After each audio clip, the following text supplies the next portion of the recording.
yes. It's another wonderful Wednesday morning. Nigeria at on 65. the mid-morning show. Nigeria at 65. It's not easy. You know, Nigeria, ti gbogbo wa ni.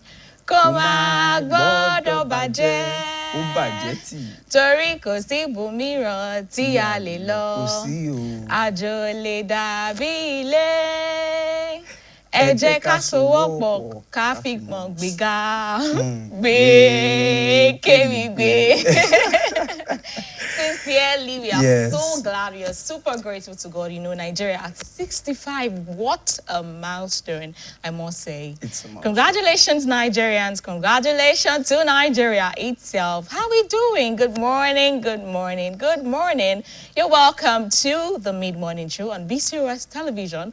My name is Belumi Aseni. I'm super excited today. I don't know why, you know. I'm even being a patriotic Nigerian, dressed, you know, like the green, white, green, a Nigerian flag, unlike some people who are not patriotic. Okay? Are you saying I hope you are patriotic. Come on, don't be like that. How are you this morning? I'm fine, I'm fine. Yes. It's another Wednesday edition of the Mid-Morning Show, and it's also the Nigerian Independence Day, the 65th. Oh, wow, it's a big number. The milestone. Yes, it's a big milestone. Okay, and on the show today, we're going to be having so much fun. And you know the thing, okay. Yeah. The thing for this year's 65th Independence celebration is that all hands on deck for a greater nation. And this symbolizes the unity, the patriotism, and, you know, being patriotic. You know, being a patriotic Nigerian in the society. So, you want to say something? Yes, I wanted to say it's going to be about patriotism and citizenship. Sincerely. So don't worry, just stay back, relax. We're going to be having so much fun today. And we're going to have a smooth sail with our guests. But before he joins us, let's have this stage play on independence struggle. We'll be right back.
That was a beautiful stage play, relaying the struggles of Nigerians, the independence struggle. And, 65 years ago, we were delivered, we were colonized, we were delivered from the British rule.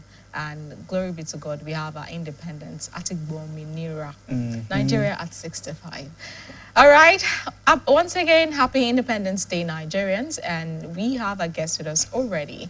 We're going to be talking about patriotism and citizenship. Okay, we have a guest, Barrister Eniayo Akintojoye. Good morning, sir. It's a pleasure having you. Good morning. You're very patriotic. I really love this. We compliment each other to show that we are Omo Nigerian, really. Yeah. So me, I'm Omo Canada. You're non-patriotic. You're non-patriotic. We've disowned you in Nigeria. Okay. All right, sir. So it's a pleasure having you on set today. The topic, patriotism and citizenship, a number of times people have tend to, have different definition of what patriotism means. So to you, what do you think it means to be patriotic? Okay. Patriotism is commitment, devotion, and loyalty to the good and prosperity of your country. Commitment, devotion to the good and prosperity of your country. That's what patriotism means. Okay. 100%. So the theme for this year's celebrations is that all hands on deck for a greater nation. And it actually, it emphasizes the importance of unity, collaboration, and patriotism among all sectors of the society. Would you say that, let's just leave, we'll come back to the aspect of being patriotic. Let's look at Nigerians themselves. Would you say Nigerians are our brother's keeper? Would you say that we keep all hands on deck to have a greater society, to have a greater nation? Okay, well, let me start from whether we are our brother's keeper, at the level of the ordinary citizens. I think yes, because culturally, the African culture, or maybe I should just say the culture of most Nigerian people emphasizes communalism. So we, from the cradle, most of the time you learn that in those days when they are raising children, the raising of a child is considered a community project. Exactly. And there's this popular saying, when somebody sees you and wants to ask after your children, instead of saying Omo Yinko, they'll say Omo Minko. So you will see that sense of brotherliness generally in Nigeria. And something happened recently in America. Unfortunately, this migrant from Ukraine that was stabbed in the train. You may have heard about the news. This our own happened before that of Charlie Kirk. Yeah. And while all of that was going on, a guy, a career criminal as they call them, was stabbing somebody on the train, and all the people sitting around were looking and watching. And somebody commented, that can happen in Nigeria. Sure. In Nigeria, if somebody steals you and you say thief, the whole community will help you to chase, So to an extent, especially at the level of the oppressed, there is that class solidarity. At the level of the oppressed, we assist each other, we help each other. So there is that sense of brotherliness at this level. Now, but you expanded the question a little greater bit. Nation. Towards a greater nation. Now, in achieving a greater nation, a lot of the responsibility lies in the hand of the ruling elite to achieve a greater nation. Because the economic control is in their hands, political control is in their hands, all the powers, major power at the macro level with which you can advance the nation at a geometric rate is in their hands. So whether there is patriotism at that level to move the nation forward, I seriously doubt it. I seriously doubt it. because sometimes you wonder when you look at these 65 years, and we've not got so many things right as a nation. Not even power have we gotten right in 65 years. Our democratic institutions are still not as strong as they should be. And, you know, infrastructure is not at the level it should be. The level of stealing at the governmental level is alarming. When you look at this, sometimes you wonder, these leaders, do they go to other countries? Do they see what's going on there? So I do not think that the extent of patriotism in moving Nigeria forward is commendable at the level of the ruling elite. You see more brotherliness in terms of stealing the nation dry. Unfortunately, that is still largely the reality we have today. Okay, so Barrister, now, how can Nigerians, how can they demonstrate patriotism in their daily lives? Okay. Well, from the constitutional perspective, there are certain things that the Constitution identifies as ways of demonstrating patriotism. Number one, generally speaking, we must commit to the good of our country. And in whatever way we can contribute at our different communities, little communities, contribution to the security, the well-being, even at the security level, police people will tell you that we need information, you know, to properly police the country, which is true. Because no matter how many people we have in the police force, they can't be in every street. They can't be in every household. They can't be in every community. That's, for example, an act of patriotism, you know, to commit to the security of our neighborhoods, provide relevant information for security agencies. In the Constitution, it's even stated that it is an act of patriotism to assist law enforcement agencies in prosecuting crime, discovery, arrest, and prosecution of crime. So if you see policemen chasing somebody who has committed an offense and you are in a position to help them seize the person, it is a patriotic act that you are supposed to do. That is one of it. And another thing is paying our taxes is also recognized. That's particularly in Section 24 of the 1999 Constitution. Paying our taxes is also one of the ways we assist the government to have enough resources to deliver on their mandate. Paying our taxes. Then it's also an act of patriotism to ensure that we launder a good image for our country. You know, Nigerians unfortunately have the culture of always talking bad, talking ill of our country. Is an act that is not patriotic. You know, I mean, many other nations, especially in the developed world, think about a country like America. You know, an average American is proud to be an American, and they are proud to speak good of their country, even though the crime rate is high. Exactly. You know, somebody was commenting, I think a few days ago, as an aftermath of the unfortunate tragedy that happened to one of these Arise News presenter, Anchor, which is very, very sad. Exactly. Now, but there's a statement that Nigerians usually make when things like that happen. They will say, may Nigeria not happen to you. May Nigeria not happen to you. And a commentator was reflecting to say, well, we do sympathize. We are not happy about what happened. Our nation can go beyond that. But that in reality, crime happened in every part of the world. In America, about 20,000 people are killed every year, you know, which even appears to surpass the record in a place like Nigeria. Sure. Gun violence, happened in those especially places. the black Americans. You see a lot of crime. Vandalism. The crime rate is high in that place. And yet, those people do not go on the internet to demonize the image of their country. You know, because like they usually say, if you sell yourself cheap, you can't buy yourself back expensive. Sure. So part of our act of patriotism, yes, why we bring constructive criticism, because that's also part of patriotism. That when we see that our leaders are deviating from their mandate, we hold them to account. It's part of patriotism. Because we are committed, our devotion to to the nation, to the national good, surpasses any other primordial sentiment.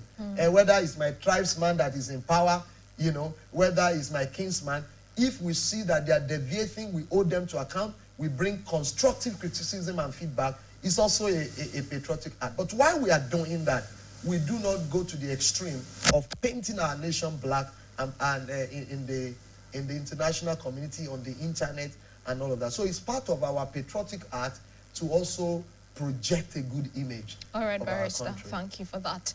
You know, you mentioned something about patriotism at the upper echelon, those in government and all. Yeah. So looking back to the founding fathers of nationalism, the Albert Macaulay, the Obafemi Awolowo and the likes, would you say that what they started with, you know, the vision they had running with as to how Nigeria would be independent and then we'll have the national unity and growth, would you say that, you know, these people will be turning in their graves and be like, this is not what we fought for? Yes. What went wrong? You know, at what point did we all get it wrong with the upper echelon being patriotic to our dear nation? Well, I agree that the likes of those great men you mentioned they are going to turn in their grave, like you said. They're not going to be as happy because those ones were selfless. They were selfless.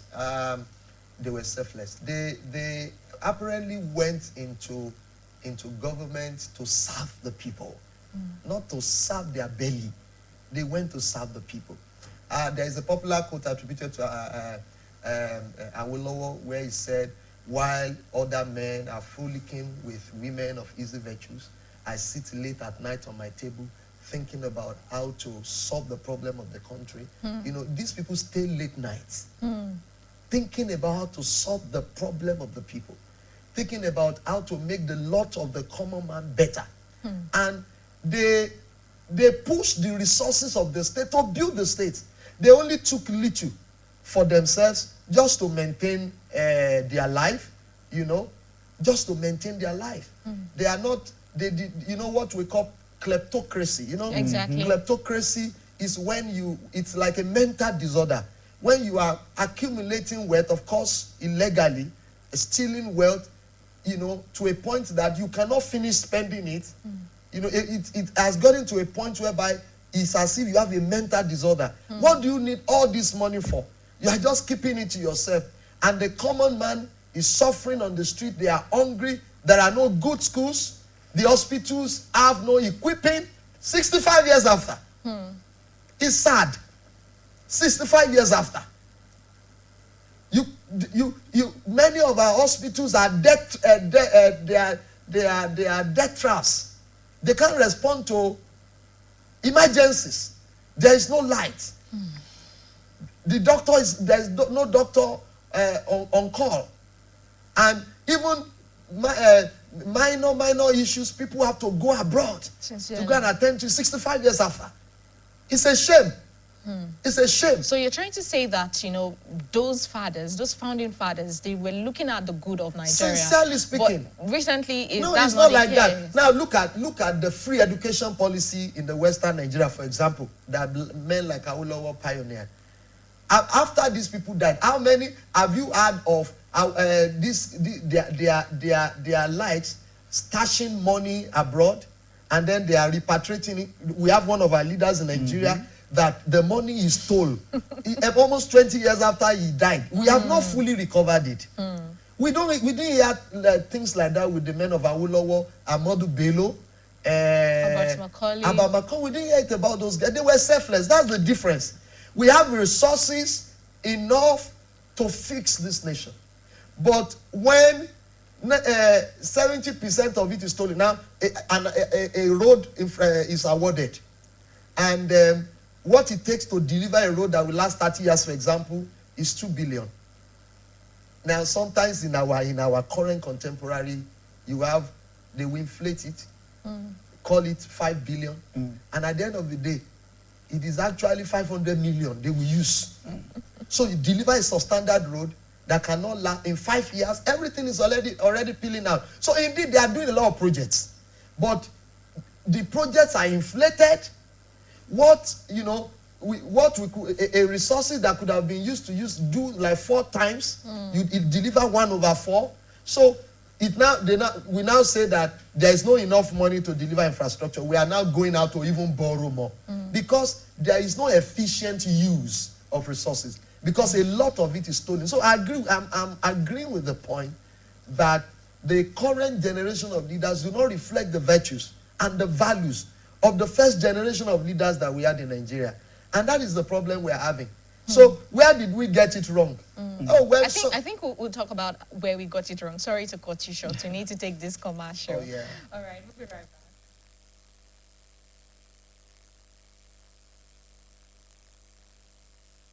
back. Breaking news. The home is under attack by stains, disease-causing germs, and so much more. An all-out war. But not for long, because Hypo is here. Dirty floors and surfaces. Not on our watch. Protect every day with Hypo.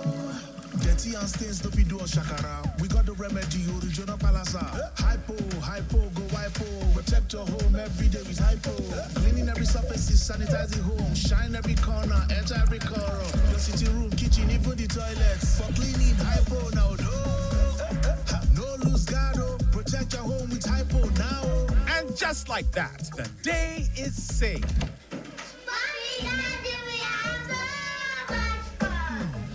Germs always find a way back. No greed. Protect every day with Hypo. Hypo go Hypo.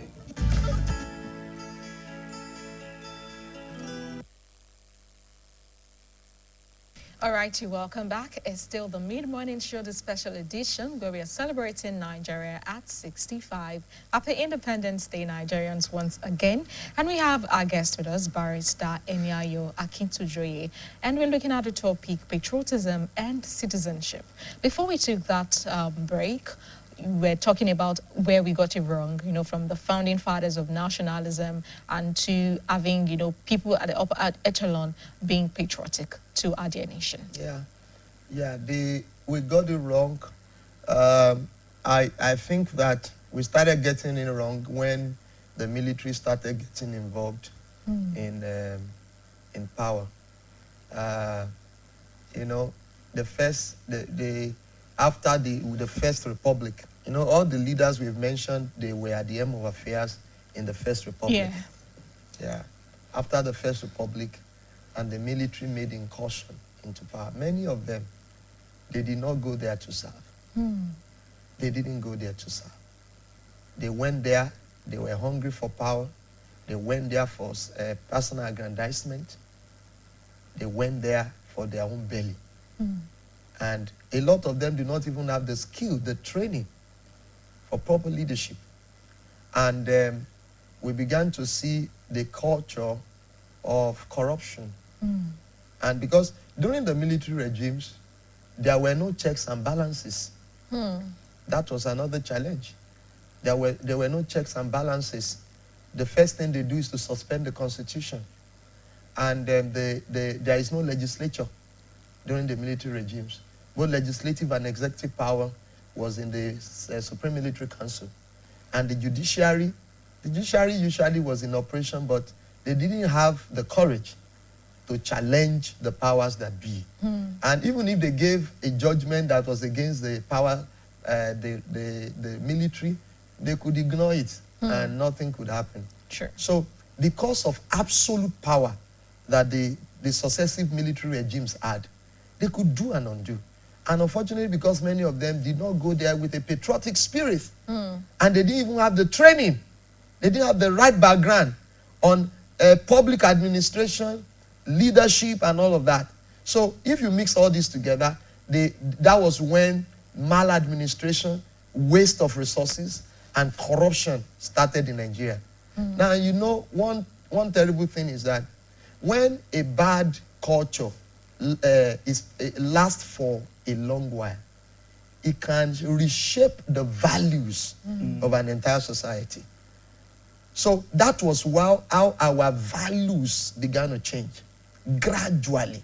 Because these people are the ones that are visible at the highest level. And so the mindset, you know, of the average man in the country began to change from service to a place to go and make money. National cake. You know, to go and take your own share of the national cake. that's how the values began to get eroded gradually, until a point wherein it has become the unwritten value of Nigeria now. Everybody sees politics as a place to go and get rich, a place to go and make money. And that is even reflected in the salary system of our political class. You know, the salary and emoluments, they are so huge compared to that of other civil servants. Because in reality, politicians are civil servants. They are civil servants. They're public servants. Yes. Of course, there is this constitutional argument about the difference between civil servants and public servants. Exactly. Academic argument. Are they not serving the country? Now, are they not serving the public good? Are they different from you, man? You are serving the country as a civil servant. You are serving. So the difference is academic. The ultimate point is that you are there at the appointment of the people. The people appointed you there to go and serve the nation. You are supposed to demonstrate the highest level of patriotism that we are talking about. So, you know, and you go there. Now, why is it that the salary structure of an average public is so different from the civil servants? A level 16 civil servant, how much are they paid at the state level? How much are they paid at the federal level? How much is the average legislator paid? So those who do not have a heart to serve, if the salary structure is exactly like that, just a little higher than that of a permanent secretary, it is those who really want to serve that will go there. Sure. But the salary structure reflects the values of the political class. It's a place to go and make money. It's a place to go and get rich. So where did we get it wrong? I think I've answered the question. Exactly. The wrong people got into power and they did it the wrong way and modeled a wrong pattern. So we continue that way. Talking about academics, because you made mention of academics earlier, what roles can academics, education, what role can it play when we are talking about patriotism and citizenship? Oh yes, the academic sector, they are the one that mold the mind of the people. That is their task. From the primary to the secondary to the university level, the academic institutions are there to mold the mind of the people, to infuse the right values, into the people. That is their job. That is their job. You know, you have social studies at the primary level. You have what we call civic education now. I think it's not a compulsory subject, civic education. And it is in that place. That's when you begin to teach people about patriotism, citizenship. What are your duties as a citizen of Nigeria? What are the things you are not supposed to do? What are acts, heroic acts of patriotism that is expected of an average Nigerian? And what should be our value? National values. All these things are in the Constitution. Section 23 talk about what will be the national ethics of Nigeria. It talks about integrity. It talks about the values of hard work, dignity of labor. These are what the drafters of the Constitution, the founding fathers, expect will be the ethics of an average Nigerian. That we will value dignity of labor, over stealing, over crime. We will value integrity, saying something and meeting it like that. We will value, these are the national virtues that is expected will be in an average Nigerian. Now, who will put those virtues there? It is the academic institution. Of course, the family has its own role because that is the first contact that a child will have. Parents have a role in shaping the values. The religious institutions have a role in shaping the values. But the academic institutions are also part of those who are to shape the values of an average citizen and give them these virtues of patriotism. Okay, you made mention of how academics can shape the value. Oh, yeah. How can religious institutes too, how can they shape the values of patriotism? Yes, it's by what we preach. It's by what we preach and teach. What are we preaching and teaching in the mosque, in the churches? What are we preaching? What are we teaching? All right. Are we encouraging citizens to uphold truth? Are we promoting integrity? Do we celebrate people who steal?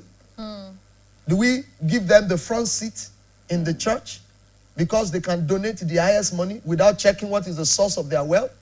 In those days, even at the community level, if you suddenly buy a big car that people feel does not reflect your income level, people will not join you to celebrate. They will ask you, even your parents will ask you, Oga, where did you get this money from?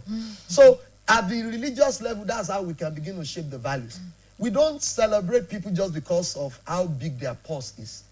We celebrate people because of the content of their character, the dignity. Even if people are doing menial jobs, but they do it in dignity and truth, they don't pick what does not belong to them. We celebrate those people above those who have big pockets, but who have questionable sources of wealth. This is how we can begin to reflect, shape the values of the people at the religious institution level. All right, thank you, Barrister.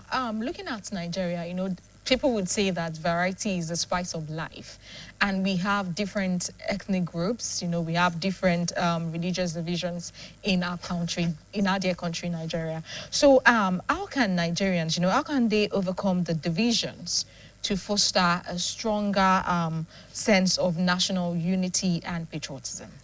How will we identify it? Is by being wise. And I will tell you what I'm talking about. Okay. Do you know that in reality, as ordinary citizens, our problems and challenges are the same. Whether you are Igbo, whether you are Hausa, whether you are Yoruba, whether you are Christian, whether you are Muslim, whether you are a traditional worshipper, our challenges as ordinary citizens is the same. What is the challenge? That is poverty, the same. High cost of living, the same. Empty hospitals that have no drugs and equipment, the same. Insecurity, we are the ones that suffer all these things. The big men, they have protocol, people that are armed to the teeth to protect them.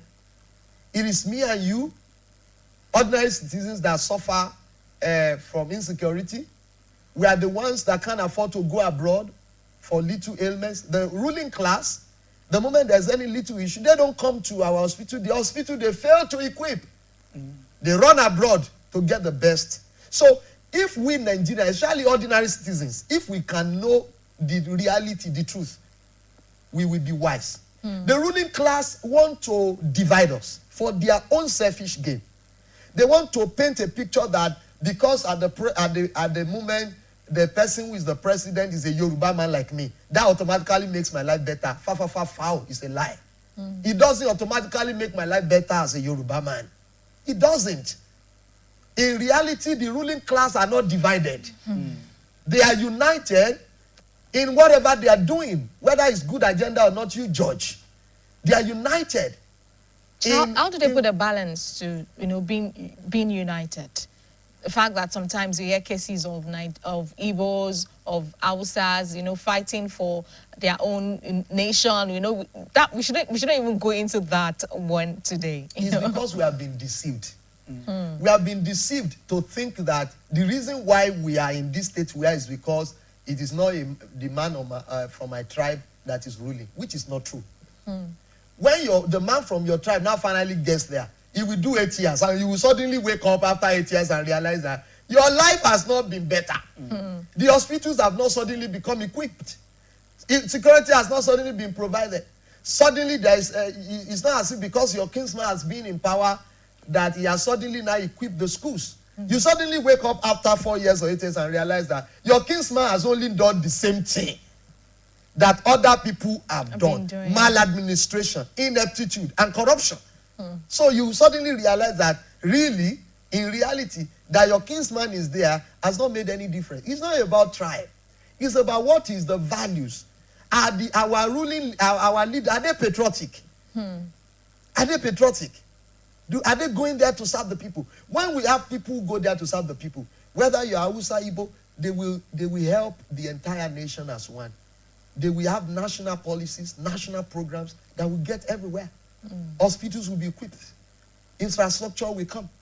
The schools will be Have quality equipped. education. Quality education. There will be creation of jobs for all. It has something to do with whether the person there shares my religion. Since the return to democratic rule, we have had people from all religions take over the aims of affair at different levels, at the local government, at the state level, and at the national level.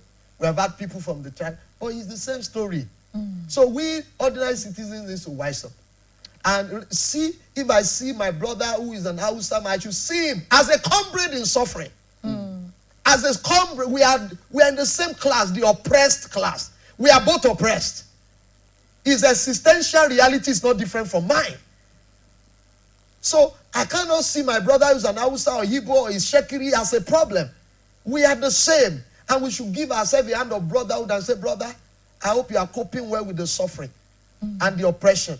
When are we going to join hands together and resist the oppressors as one? And don't let the oppressors be telling us that my brother on the street of Katsina is the problem of the country and I should hate him. Why should I hate him? Why should I hate him? He's going through the same process. He goes to the same hospitals and find no drugs there. He gets on the road and the roads are moribund.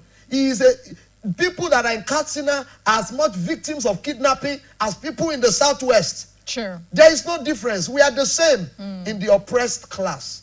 When we recognize this, we will be united. And suddenly the ruling class will wake up and realize that their deception is over. Okay. All right. Thank you, Barrister. We need to take another break now. We'll be right back. Stay with us.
All right, welcome back. It's still the Mid-Morning Show, the special edition where we're celebrating our dear country, Nigeria, at 65.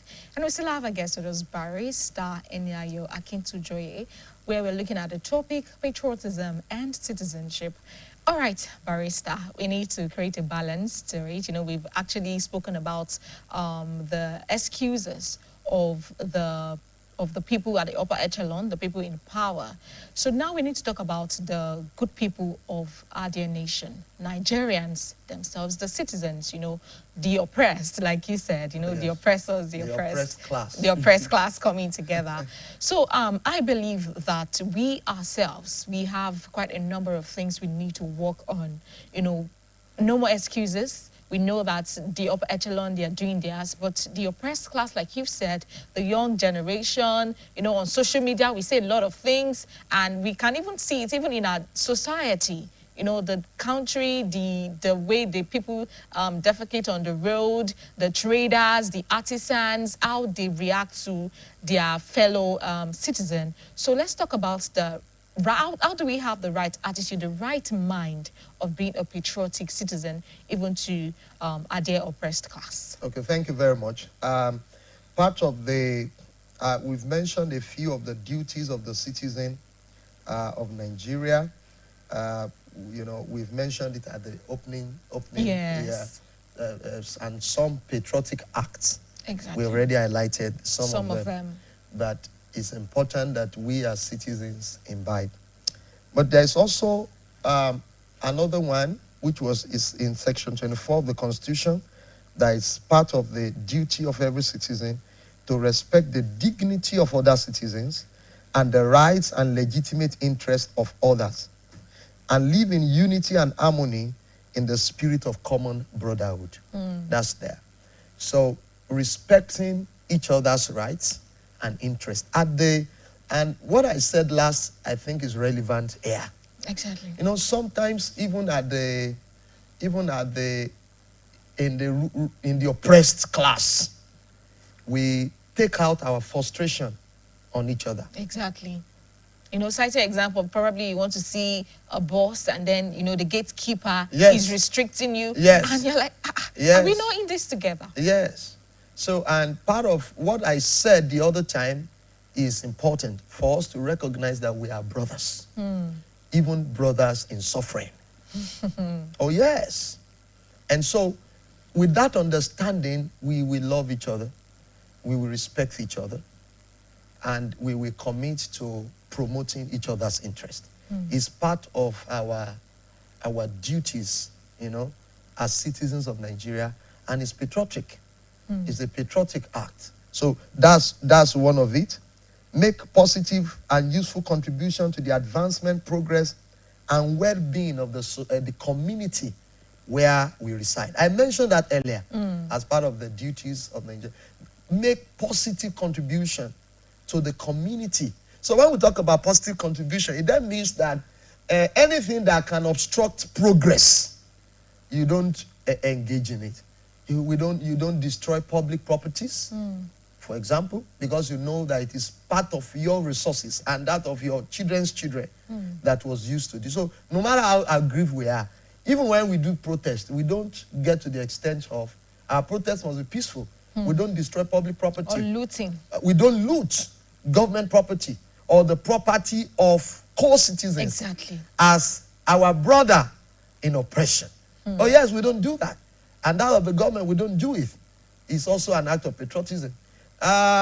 We talk about flooding, for example, in many society communities. And part of what causes flooding is because people do not dump refuse in the designated places. We dump it on the drainage, and then we create problem. And when there's no free flow of water, there's flooding. Everybody's in problem. That is an unpatriotic act. To just drop refuse carelessly on the road, to dump it in the gutter, to block drainages, or to defecate publicly. You see that a lot in our city, in our beautiful city. You see that in many places. Some areas. In some areas, yes. I know it's not close to this place. In some areas, people defecate openly. That's not a government problem. We have identified the role of government, but we as citizens, we also have a role to play. Now, again, we must, as citizens also, we must ensure that we are not playing any role in encouraging our leaders to steal, you know, by making wrong demands on those in, you know, you hear many of these people are in power when they want to also justify some of the things. They will say, look, sure. You are just an honorable. Everybody expects you to take care of everybody's problem. Sure. And when you wake up in the morning, there's a long queue of people, you know, and if you don't do it, and many people do not even know that legislators, that their work, people will even be judging legislators by projects and say, what has he done? Whereas the work of a legislator is not to sink boreholes and all of that. It was in order to fill that lacuna that they started talking about constituency projects. Because some of them were losing elections because they didn't do projects. Exactly. Ordinary people do not understand that legislators are supposed to go there to make law and serve as check and balance on the executive, not to come and do projects. Unfortunately, many of the constituency projects are also now being embezzled, you know, and then we use 20% for the people. So we must also recognize and we must also cultivate the right values. We can choose to be different and recognize that even though we do not we don't have the best examples of a lot of people that are leaders. Now, we must also be careful not to do hasty generalization. True. There are also people in the ruling class that are doing well, that are doing right. But it's just that they are not many. They are not many. We must give credit. We must also give credit, yes, so that we do not also discourage them. Those are doing. And when we say ruling class, it starts from the level of director in the ministry, Sure. permanent secretary, DG of agencies, you know. Yeah, they are also in the ruling class. Yeah, they are in the ruling class. Commissioners, you know. So there are also few of them who are doing so, and we must commend them. And want to encourage their colleagues to, you know, to take a cue and follow. A good name is better than silver or and gold, you know. So these are the things. So at the levels of citizen, we must begin to see leadership position as a place to serve. Leadership is service, not status. We must get that right. And let's begin to demonstrate this at the little levels. As class captain, as class governor. You know, like I say, even gate men, exactly. They want to exert their power. Say, yes, I'm the one here. We must. You know, it's because for so long, our concept of leadership was wrong. We see leadership as a status symbol, as a place to go and put your leg on people's head and be, you know, and be stepping on the ground anyhow. We see leadership as status rather than service. Well, in the true sense of it, leadership is not status, it is service. It's a call to serve. And at every level, we must demonstrate that humility as leaders. You notice that generally in every leadership structure in Nigeria, you see that power complex. You see that power complex. I think it's innate. You know, we are born with it. I think we have the wrong examples. We have the wrong examples. That is what, you know, that is what has redefined our concept of leadership. You know, we have the modeling it. We don't have the right models of leadership. That's it. It starts from the top. I keep saying, because they are the most visible. They are the most visible. And like they usually say, a leader's error is a leading error. A leader's anything a leader does, it has the capacity to mentor the nation at once. Because they are the ones, they are, you know, if the president makes a statement now, it will reverberate throughout the nation. Sure. What you and I say in our little corners, how many people get to hear it? So the culture and what the leaders model, it has a greater capacity to mentor the nation and reshape our value at a national level. So we have not gotten the right models, and that is where the problem is. So, and that same, for example, you know, I have, for example, seen a particular time where a leader came into a place and the way the security people were pushing people down, it was not dignifying. I felt very bad. Now, I'm not saying that leaders should not be protected because there are security threats around them all the time. But there is a way to treat citizens with dignity in order to reflect the fact that they are the employers of that leader. Those people you are pushing down employed the governor or the president or whoever. And so there is a way by which we demonstrate that leadership is not a place to go and subjugate people, but it's actually a call to service. You know, so, and this must be modeled at the highest level, but at our levels too. Exactly. At our levels too. How, even as a father, how do you treat the people in your household? How do you treat your wife? That's the number one person that, in Your quote, children. you are leading. You know, how do you treat your wife? Do you treat them with dignity and respect? How do you treat your children?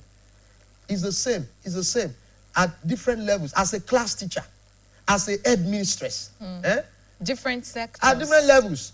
I know of one person was reporting to me, an headmistress in this state, headmistress in a primary school.